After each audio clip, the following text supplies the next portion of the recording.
ওং স্থাপকায় চ ধর্মস্য সর্বধর্মস্বরূপিণে অবতার বরিষ্ঠায় রামকৃষ্ণায় তে নমঃ।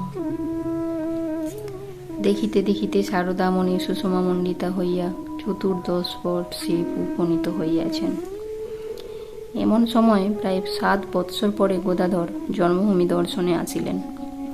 এই কয় বৎসরে তন্ত্র ও বেদান্তের কি কঠোর সাধনাই না তিনি করিয়াছেন। সাধন সমুদ্রের পাড়ে আজ তিনি সহজাবস্থা লাভ করিয়া সদানন্দে নিমগ্ন। শ্রী রামকৃষ্ণ নামেই এখন তিনি সমাধিক পরিচিত। সঙ্গে আসিয়াছেন তাহার তন্ত্র সাধনার গুরু ভৈরবী ব্রাহ্মণী এবং ভাগ্নের হৃদয়। প্রতিবেশীরা বহুদিন পরে তাহাদের গদাধরকে পাইয়া আনন্দিত। তিনি সকলের সঙ্গে প্রাণ খুলিয়া মেলামেশা ও হাসি খুশি করিয়া সৎপ্রসঙ্গ দ্বারা তাহাদের মন ঈশ্বরের দিকে টানিতে লাগিলেন। এই আনন্দের হাট পূর্ণ করিবার জন্য জয়রামবাটি হইতে শারদামণিকে কামারপুকুরে আনা হইল। এই সময়ই শ্রী রামকৃষ্ণ তাহাকে সহধর্মিণী রূপে গড়িয়া তুলিবার দিকে মন দিলেন। কি করিয়া প্রদীপের সলতে পাকাইতে হয়, কিভাবে কখন কাহার সহিত কেমন ব্যবহার করিতে হয়, কিভাবে ভগবানের ধ্যান ধারণা করিতে হয়, সব তাহাকে শিখাইতে লাগিলেন। শারদামণিও নীরবে শিষ্যার মতো সব শিখিতে লাগিলেন। একদিন জীবনের উদ্দেশ্য ও আধ্যাত্মিক সাধনা সম্বন্ধে শ্রী রামকৃষ্ণ বলিলেন, চাঁদ মামা সকলেরই মামা, তেমনি ঈশ্বরও সকলের অতি আপনা। যে তাকে মনে প্রাণে ভালোবাসে, ডাকে, সেই তার দেখা পায়। তুমিও যদি ডাকো, তুমিও তার দেখা পাবে। আর সেই দেখা পাওয়াই জীবনের উদ্দেশ্য, নতুবা জীবন বৃথা। শ্রী রামকৃষ্ণের এই প্রেমপূর্ণ কথাগুলি শারদামণির অন্তরে প্রবেশ করিল এবং তাহার জীবনের পরতে পরতে মিশিয়া গেল। তিনি তাহার পরম গুরু প্রতীকে জীবনের ধ্রুবতারা করিয়া এবং তাহার বাক্য মন্ত্রের মতো মনে করিয়া সাধনার পথে অগ্রসর হইতে লাগিলেন। এই সময়ের কথা বলিতে গিয়া পরবর্তীকালে তিনি বলিয়াছেন, তখন মনে হতো কে যেন হৃদয়ে একটি আনন্দের ঘট স্থাপন করে রেখেছে। বুকের ভিতর আনন্দ, চোখে মুখে আনন্দ যেন উপচিয়া পড়িতেছে। শ্রী রামকৃষ্ণের ভালোবাসা পাইয়া নিজেও তাহাকে ভালোবাসিয়া সারদা দেবী আনন্দে ভরপুর হইয়া গেলেন। সুখের 7টি মাস 7টি দিনের মতো কাটিয়া গেল। শ্রী রামকৃষ্ণ ফিরিয়া গেলেন দক্ষিণেশ্বরে, আর সারদা দেবী চলিয়া আসিলেন জয়রামবাটিতে।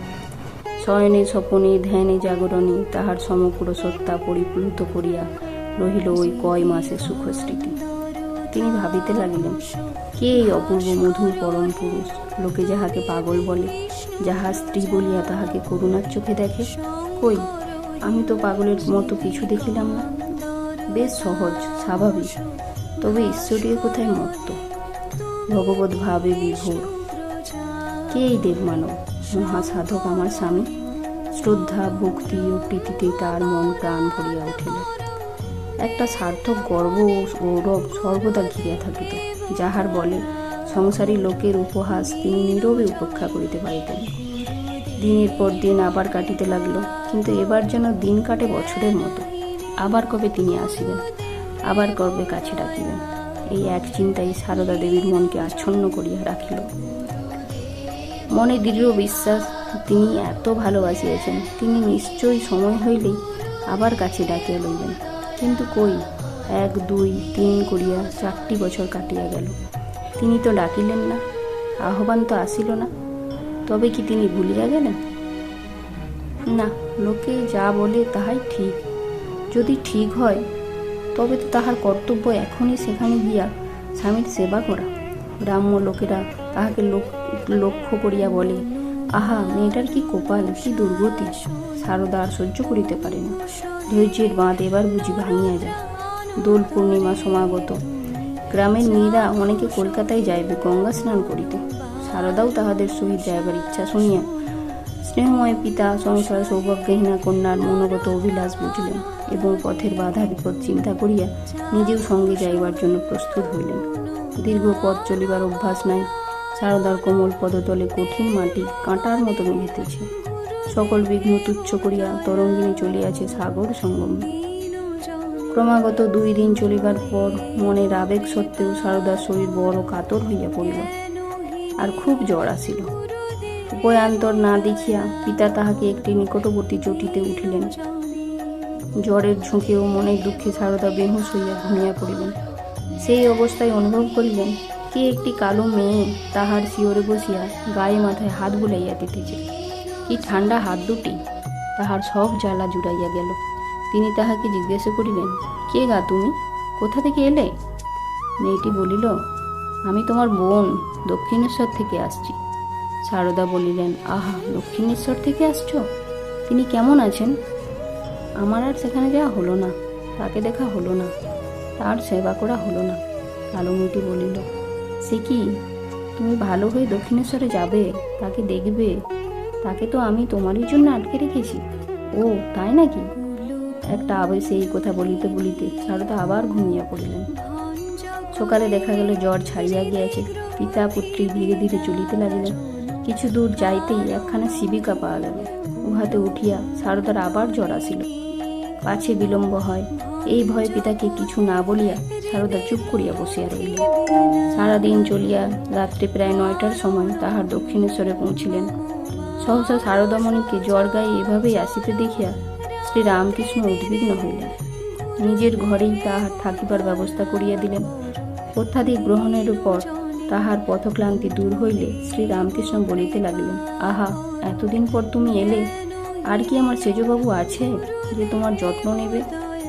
সেজবাবু মথুরা মোহন বিশ্বাস, রানী রাসমণির সেজ জামাই, মন্দিরের দেখাশোনা করিতেন এবং শ্রী রামকৃষ্ণকে দেবতা জ্ঞানে সেবা করিতেন। কিছুদিন পূর্বে তাহার দেহান্ত হইয়াছে। যাহা হোক, শ্রী রামকৃষ্ণই সারদামণি ঔষধপত্রের বিশেষ বন্দোবস্ত করিয়া দেখাশোনা করিতে লাগিলেন। জ্বর 3-4 দিনের মধ্যেই সারিয়া গেল। সারদামণি স্বামীর এই যত্ন ও ভালোবাসা পাইয়া বুঝিলেন তাহার প্রাণের দেবতা আগের মতোই আছেন। বাহিরের খোঁজ খবর লওয়া না থাকিলেও অন্তরের যোগাযোগ ঠিকই আছে। একদিন একান্তে শ্রী রামকৃষ্ণ তাহাকে জিজ্ঞাসা করিলেন, কি গো, আমাকে সংসারের পথে টেনে নিতে এসেছ? সারদামণি উত্তর দিলেন, তোমাকে সংসারের ভেতর টানব কেন?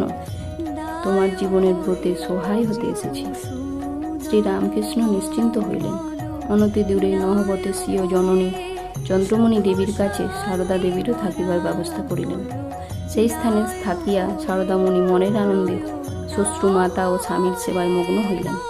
রামচন্দ্র কন্যার এই পরম সুখ দেখিয়া শ্যামাসুন্দরীকে সংবাদ দিবার জন্য জয়রামবাটিতে ফিরিলেন।